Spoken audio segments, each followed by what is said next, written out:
En este video vamos a hablar de la materia y sus estados y corresponde a la materia físico-química de segundo tercera. Primero tenemos que empezar por definir qué es la materia. Nosotros decimos que todo lo que nos rodea está compuesto por materia. Por lo tanto, podemos definir de una forma más práctica que la materia es todo aquello que podemos ver, tocar o sentir. Cuando hablamos de estados de la materia, nos referimos a cómo encontramos nosotros a la materia, ¿sí? Y podemos definirla en tres estados: en estado sólido, en estado líquido y en estado gaseoso. Cada uno tiene sus características particulares que lo definen. Por ejemplo, el sólido tiene forma definida. El líquido no tiene forma definida porque la forma del líquido dentro del vaso es la del propio vaso, ¿sí? Toma la forma del recipiente que lo contiene. Y el estado gaseoso no tiene forma definida y ocupa el volumen del recipiente que lo contiene, pero eso lo vamos a ver un poquito más adelante. Acá podemos observar las características de los estados. Empecemos por el estado sólido. El estado sólido tiene forma propia y ocupa un volumen determinado, ¿sí? Volumen, recuerden, que es el espacio que ocupan. Bueno, este sólido está compuesto por estas partículas que son como bolitas. Bueno, una característica que tiene el sólido es que las partículas que lo componen, las bolitas, se ordenan de una forma que el sólido adquiere esta forma en particular, ¿sí? Las partículas se ordenan, entonces hacen a la forma, ¿sí? Y a su vez impiden el movimiento, porque por ejemplo esta partícula que está en el medio no se puede mover porque tiene una partícula a la izquierda y una a la derecha, una arriba y una abajo. Entonces las partículas que componen al sólido no se pueden mover, solamente pueden vibrar en su lugar, ¿sí? Entonces este ordenamiento de partículas hace que el sólido tenga forma propia y volumen definido.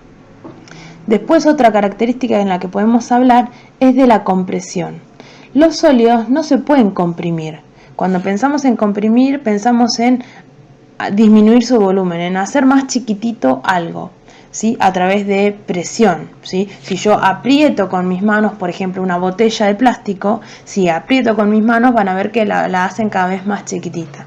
Bueno, los sólidos no se pueden comprimir. ¿Por qué? Las partículas están tan ordenadas que yo no puedo ocupar otro espacio. Si pensamos en el juguete de la diapositiva anterior, pensamos, si ese juguete lo aplastamos con nuestras manos, no lo vamos a poder hacer más chiquito. Obviamente que si lo apretamos con una máquina, el juguete se puede romper. Y romper no es la idea. Comprimir es tratar de ordenar las partículas sin romper nada. Cuando hablamos del líquido, por ejemplo, como lo vemos acá, el líquido no tiene forma propia. Pensemos en el líquido como un litro de leche o como un litro de yogur o un vaso de agua, ¿no? Entonces, el líquido, como no tiene forma, va a adquirir la forma del recipiente que la contiene, ya sea un vaso o una olla, ¿sí? Va a adquirir esa forma. Sí tiene volumen propio, porque si yo agarro un litro de leche y lo pongo dentro de una olla, por más de que la forma cambie, el volumen, el espacio que ocupa, siempre va a ser el mismo. Un litro de leche siempre va a ser un litro de leche, sin volcar nada, ¿no? Por supuesto. Después, cuando hablamos de las partículas que componen a ese líquido, están las partículas un poco desordenadas, ¿sí? Acá podemos observar en el dibujo que en el sólido están muy ordenadas, en el líquido tienen cierto ordenamiento, pero están desordenadas, y en el gaseoso ya se desordenan por completo. Bien, entonces el líquido sería como un estado intermedio. Como están desordenadas, ¿sí? Estas partículas se pueden mover un poco, ¿sí? Tienen cierto movimiento. Y a su vez, también, si le aplico presión, se pueden comprimir. Se pueden comprimir hasta más que los sólidos, porque adquieren determinada estructura. Bien, y cuando hablamos del estado gaseoso, podemos ver acá que no tienen ni volumen ni forma propia, ¿sí? El gas, ¿sí?, es algo que nosotros no podemos ver, pero pensemos en el aire. ¿El aire tiene una forma? No, no tiene una forma, ¿sí? Y tampoco tiene un volumen, ¿sí? A menos de que yo agarre cierta cantidad de gas y lo encierre en un recipiente, ¿sí? Entonces ahí, si yo lo encierro en un recipiente, va a ocupar todo el volumen del recipiente. Pero si yo no lo tengo en ningún recipiente, el gas ocupa el máximo volumen que pueda, ¿sí? Entonces, como las partículas están completamente desordenadas en el gas, ¿sí?, el movimiento que pueden tener es mayor. Miren acá, estas bolitas tienen espacio, entonces se pueden mover sin problemas. En cambio, en el líquido no se pueden mover mucho y en el sólido ya directamente no se mueven, ¿sí?